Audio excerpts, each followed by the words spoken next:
Welcome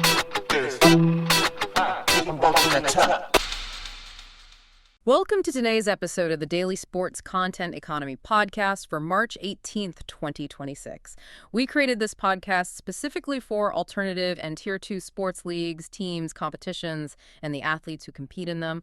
We just got out of a meeting with Bryce, and he wanted us to share what should be top of mind for today as you navigate the day.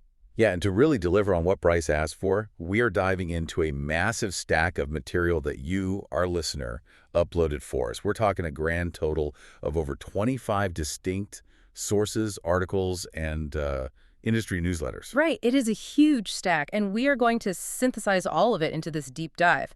Our main mission today is looking at the rapidly evolving sports content economy. Exactly, because the rules of engagement are they're completely changing right in front of us. They really are. And just to set the stage, I want to fire off the top headlines you flagged from these sources because they really show what we're up against today. So first up, from The Athletic and SBJ, we have the WNBA and its players reaching this historic late-night verbal agreement on a new collective bargaining agreement. Which is just a monumental shift in labor dynamics. Oh, absolutely. Then, from Sport Business, we see capital completely flooding into alternative sports, with the Danish SailGP franchise valuation skyrocketing to an unprecedented $60 million. $60 million. I mean, that's just wild for that space. Right. And then from The Athletic, there's this amazing cultural story where Venezuela stuns the USA in an absolute thriller at the World Baseball Classic. Yeah, the contrast in that game was fascinating. It really was. And finally, from Cap Signal Sports, we're seeing millions in early-stage capital pouring into what they call format-native infrastructure for niche sports. So things like Padel and hybrid fitness racing. And, we aren't just going to recap these headlines. Our goal is to translate these trends into highly actionable strategies. We want to outline exactly what athletes, teams, and challenger leagues need to plan for to survive in this totally new market. Yeah, so let's jump right in. Let's start with the very foundation of this economy, which is the athletes themselves. Right, the economics of the modern athlete. Exactly. Your sources from The Athletic and SBJ detailed this literal marathon negotiation for the WNBA's new CBA. We are talking about over 100 hours of intense locked-door negotiation. Over 8 days, yeah.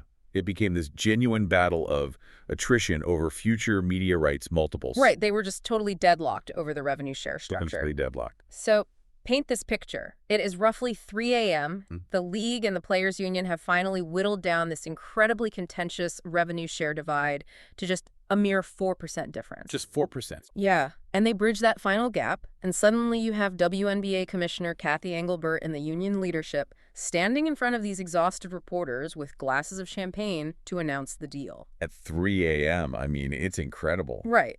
The season starts on time, but more importantly, the players secured a significantly larger chunk of the long-term revenue.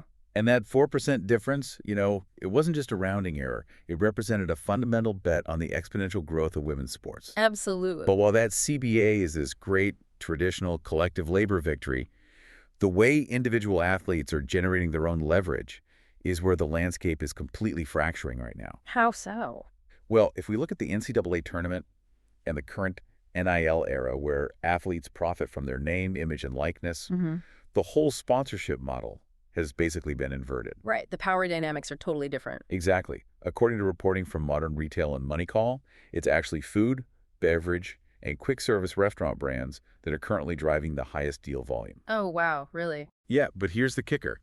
They are not buying traditional commercials. Okay, let's unpack this, because in the old model, a sponsorship just meant a brand paid a total fortune to slap a logo on a stadium wall, right? Or they paid an athlete to mindlessly hold a sports drink in some magazine ad. Right. Passive advertising. Yeah, but the Modern Retail source notes that athletes are now operating as independent creators. They're using formats like Get Ready With Me videos on social media to integrate products organically into their daily routines. Which is completely brilliant. It is. It's no longer a corporate endorsement. It is a personalized media network run entirely by, a 20-year-old point guard from their dorm room. They've transitioned from being passive billboards to active narrative engines. And the reason a quick-service restaurant prefers a Get Ready With Me video over a standard TV spot is all about the parasocial relationship. The intimacy of it. Exactly. When an athlete talks directly to their camera while eating a specific brand's meal before a big game, it feels authentic. Yeah. The conversion rate on that authenticity just absolutely crushes the ROI of a sterile 30-second television commercial. I totally get that. Yep. But this introduces a really fascinating and honestly maybe a dangerous tension for the sport itself. Oh, for sure. Because Money Call raises this exact point regarding the NCAA tournament. If financial inequality in this NIL era means mid-major Cinderellas are essentially just becoming unpaid scouting departments like talent feeders for the massive powerhouses, do we lose the magic of the sport's upset? Yeah, because any breakout star at a small school will just transfer to a massive program for a bigger payday, right? Exactly. What's fascinating here is how the underlying mechanism of that power shift actually works, and how the smartest programs are realizing that just throwing random piles of cash at players isn't sustainable. Right, you need a strategy. Yeah, and the reporting highlights BYU as a prime example of this. Their strategic NIL spending isn't just about writing blank checks to buy a roster for one season. So what are they doing differently? They are treating their basketball program like a corporate research and development arm. They tie their NIL funds directly to local real estate, local business development, and basically building a larger self-sustaining sports ecosystem right there in the Salt Lake City region. Oh, that's incredibly smart. So it isn't just a free-for-all bidding war. It's calculated, long-term corporate strategy applied to talent retention. Precisely. And this dictates a very clear, actionable takeaway for any Tier 2 athlete or any team operating outside the massive legacy monopolies. Which is what? Stop trying to sell logo space. Start selling your storytelling. I love that. Yeah, if a brand wants to work with you, they aren't buying access to your audience's eyeballs anymore. They are buying into the authentic, ongoing narrative you are actively building. You essentially have to become your own media channel. But for those athletes to build those lucrative narratives, they still need an actual game to play, right? And fans still need a way to watch that game. Very true. Which brings us to the whole concept of democratization. If you think about how we have consumed sports for the last half-century, the ultimate symbol of legitimacy has always been that massive television production truck. Oh yeah, the massive 18-wheeler. Exactly. Thick black cable spilling out over the concrete, millions of dollars of broadcasting gear, a crew of 50 people, all just to get a single game onto your TV screen. And it's completely controlled by a centralized few. The barrier to entry was literally a multi-million-dollar physical object. Right. If an alternative league couldn't afford to summon that truck, they essentially didn't exist. But according to the sources, alternative sports are bypassing traditional linear TV networks entirely now. They have to. The math on the old broadcast model just doesn't work for a niche sport. You negotiate a massive rights deal, they pay for the truck, and beam your game out. But younger demographics aren't passively slipping through cable channels waiting to be entertained anyway. No, they definitely aren't. In fact, according to Streamtime Sports, platforms like TikTok are capturing audiences that traditional TV cannot even measure. It's all about vertical viewing now. Yeah, vertical viewing, second screen habits, and creator-led storytelling. It is an entirely co-created culture. And this isn't just grassroots stuff either. Right, even the big players are noticing. Exactly.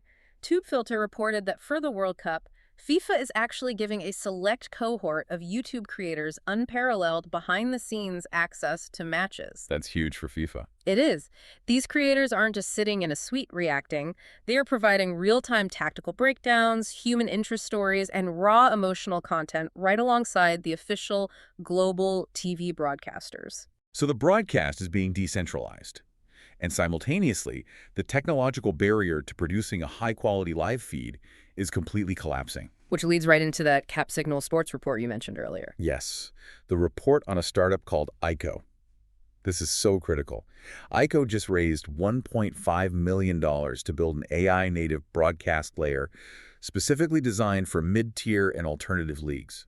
Okay, explain the actual mechanics of that, because how does an AI broadcast a live sport? So it uses advanced computer vision to track the raw, on-field events like player movements, ball velocity, referee signals. Okay. It feeds that spatial data into a large language model that's been specifically trained on sports commentary. Wow. Yeah, and instantly the AI generates automated, localized play-by-play commentary. It creates contextual insights and cuts personalized highlight reels in real time. That's insane. It really is. It takes the operating cost of a live broadcast from tens of thousands of dollars per game down to just the cost of standard server compute time. But wait, hold on. If we have AI, narrating a sterile data feed, or we are just watching a YouTuber watch a soccer game from their bedroom, aren't we killing the shared cultural magic of a live broadcast? How do you mean? I mean, we lose that iconic human announcer making the call of a lifetime that millions of people experience at the exact same second. It feels like we are fragmenting the shared reality of sports into these isolated, algorithmic bubbles. I hear that. But if we connect this to the bigger picture, it's not about destroying the shared experience. It's about acknowledging that algorithmic discovery is the new cultural campfire. Algorithmic discovery. Yeah. A mid-tier league simply cannot rely on the hope that someone happens to flip to channel 842 on their cable box. AI broadcast layers like Iko assume that niche sports need always-on, personalized, multi-language storytelling just to capture viewers globally. Oh, I see. Because you can't afford a human broadcast team for every minor league match in 8 different languages. Exactly, but an AI can do it instantly. So the technology isn't replacing the magic. It's manufacturing the scale that these leagues desperately need to survive. Precisely. Which gives us a vital, actionable takeaway for challenger leagues. Let's hear it. The barrier to entry has officially vanished. You do not need a multi-million-dollar television deal to take your sport global. You need to leverage these AI overlays to produce infinite localized content cheaply. And you need to empower independent creators to co-broadcast and remix your events. Because your future fans are already on those platforms. Right, you just have to give the algorithm the raw materials to find them. And that technological shift perfectly explains what institutional investors are looking for right now. Capital isn't just blindly chasing the NFL or the NBA anymore. Not at all. Private equity and venture capital are looking at participation-heavy alternative sports. Let's look at the actual numbers from your sources. Sport Business reported that the Danish team in SailGP, which is this high-speed global sailing league, just reached a franchise valuation of $60 million. Which is a massive jump. Right, because in the early seasons of that league, teams were valued between 5 and 10 million. That is explosive growth. And it's because the league owns the proprietary boat technology and the centralized broadcast IP. Exactly. And then CapSignal Sports highlights how capital is clustering around participation software. A company called Racket 360 just raised a $9 million growth round to build an integrated U.S. Padel ecosystem. Padel being that rapidly growing racket sport that has already conquered Europe and Latin America and is now just scaling aggressively in the United States. Right. But Racket 360 isn't just pouring concrete and building physical courts. They are building a software layer that connects the clubs, the leagues, the local events, and the retail equipment sales all under one centralized platform. That ecosystem approach is everywhere now. It is. We see the exact same thing in the fitness space. A company called RoxFit raised $2.4 million to build an AI-driven training and analytics platform specifically tailored for Ashwai Arc-style hybrid fitness racing. It's even happening at the grassroots youth level, too. Yeah, your sources from Buying Sandlot detail Game Changer, which is a youth sports app investing $250,000 into expanding access and coach development. And don't forget the rodeo space. Oh, right! The Cowboy Plus newsletter covered the Resistol Rookie Roundup in Fort Worth. That isn't just a rodeo, it's an entire ecosystem designed to launch the next generation of athletes with mentorship programs and a $100,000 purse. There is a highly specific pattern emerging across all of these seemingly disconnected investments. Here's where it gets really interesting to me. It feels like investors have realized that buying a single sports team is like downloading one app onto your smartphone. That's a great way to put it. Right. It's fun, it might hold some value, but it's isolated. What these funds are doing now with Padel, with hybrid fitness, with youth sports software is buying the entire operating system. They don't want the app. They want to own the software that runs the app store itself. That is exactly the business mechanic at play here. Capital is actively rewarding infrastructure that converts sporadic, unpredictable physical participation into predictable, recurring digital revenue. Making it frictionless. Yeah, look at the friction of traditional local sports. You have to call a community center to book a tennis court, use a messy group chat to find a partner, and go to a separate store to buy a racket. It's exhausting just thinking about it. Right. The Racket 360 thesis is that Padel in the U.S. will only scale if it operates as a seamless digital ecosystem. If you can wire the court reservations, the league fees, the rankings, and the paddle purchases into a single system of record, You capture the entire lifetime value of that player. You aren't just leasing out a physical court for an hour. Exactly. You are monetizing the entire participation economy for that sport. Which makes the actionable takeaway for organizers of alternative sports incredibly stark. You must own the entire loop. From the exact moment a player discovers your sport on TikTok, to booking their first match, to tracking their stats, to buying their gear, fragmented software and disconnected physical experiences will actively destroy your valuation. If your players have to open 3 different apps just to participate in your weekend league, you are bleeding revenue. 100%. Okay, so we've broken down the economics of the athlete, the mechanics of the AI broadcasts, and the software operating systems. But ultimately, all of this infrastructure exists to serve the actual product on the field. The game itself. Right. And how cultural differences dictate how a sport is consumed and marketed globally is drastically changing. Your sources provided a brilliant case study on this with the World Baseball Classic. Oh, that was such a good breakdown. The contrast in how different cultures process competition is a massive variable in the modern content economy. According to the Athletic Windup, the WBC final was an absolute masterpiece. Venezuela stunned the USA, winning 3-2. And eerily, the game ended with the exact same high-leverage strikeout scenario to seal a one-run game as the previous tournament. The exact same scenario. Yeah, but the real story is the profound cultural contrast in how those two teams approached the very concept of baseball. The newsletter broke down the traditional American sports ethos, which is deeply rooted in this austere scoreboard baby mentality. Like Vince Lombardi's famous quote, right? Exactly. Winning isn't everything, it's the only thing. Or George Steinbrenner saying, winning is the most important thing in my life after breathing. It is an incredibly intense, almost corporatized focus entirely on the end result. Like if you don't secure the championship, the entire endeavor is viewed as a failure. Right. Now contrast that sterile approach with the Latin American culture we saw from the Venezuelan team. After the final out, their post-game celebration wasn't some standard PR-managed press conference. No, they were weeping openly on the field. They were dancing in the dugout. They were belting out their national anthem with the fans.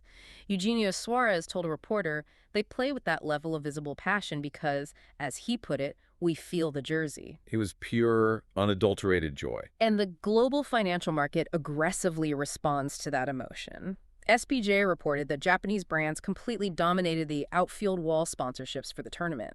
Out of 11 corporate brands plastered on that wall, 10 were from Japan. 10 out of 11. Yeah. The global reach and financial power of this event is just undeniable. And that contrast between the American results-oriented mindset and the Latin American process-oriented mindset is really the skeleton key for modern content creation. So what does this all mean for a Tier 2 team trying to build a global fan base from scratch? The traditional American approach feels like an obsessive corporate spreadsheet-like, if the math adds up to a win, the fans are supposed to be happy. Right. But the Latin American approach is this vibrant, emotional dance. Can you actually market pure joy better than you can market a sterile mathematical victory? This raises an important question about what modern fans are actually paying for with their time and attention. If we look at the algorithmic data across social platforms, the answer is definitively yes. Joy is highly marketable. It really translates. It does. Finding visible joy in the process of playing translates directly into higher engagement rates, longer watch times, and deeper brand loyalty. Because it's relatable. Exactly. When athletes show raw emotion and play for each other, rather than just a statistical metric, it bypasses the analytical brain. It creates a parasocial emotional connection with the audience. That makes a lot of sense. So for an alternative sports league that maybe doesn't feature the absolute highest level of technical perfection in the world, leaning into the culture, the passion, and the pure joy of the competition is your biggest competitive advantage. Because you can't guarantee a win. Right. You cannot mathematically guarantee your fans a win every night, but you can guarantee an environment where the passion is infectious. That authentic emotion is the most viral coefficient in sports today. It really is. Okay, we have covered an immense amount of ground today. Let's do a quick synthesis of the mechanics we've unpacked from your sources before we wrap up. Sounds good. The overarching reality is that the sports content economy is decentralizing at light speed. The modern athlete is no longer a passive billboard. They are their own independent media creator leveraging authentic storytelling to drive revenue. Absolutely. And the massive, expensive TV production trucks are being entirely replaced by computer vision, AI broadcast layers, and creator co-streams, which drops the barrier to entry to zero for challenger leagues. Yep, the truck is gone. Meanwhile, private equity is ignoring single-team vanity purchases to buy the underlying software operating systems of niche sports like Padel and hybrid fitness. Man. And finally, when it comes to the product itself, authentic, process-driven joy is proving to be a significantly more powerful marketing tool than sterile corporate perfection. It really is a complete structural reimagining of how sports are played, how they are broadcast, and how they are monetized. And before we go, I want to leave you with a final thought to mull over something that takes everything we've discussed today to its logical extreme. Oh, let's hear it. If an individual athlete in a Tier 2 sport now possesses the exact same technological broadcasting power and the exact same direct-to-fan monetization tools as a massive legacy major league team, Yeah. what happens to the very concept of a franchise in 10 years? Will fans pledge their ultimate lifelong loyalty to individual human beings and personalized recommendation algorithms rather than a corporate logo arbitrarily tied to a specific geographic city? Wow. It's the existential question every legacy league needs to be asking themselves right now.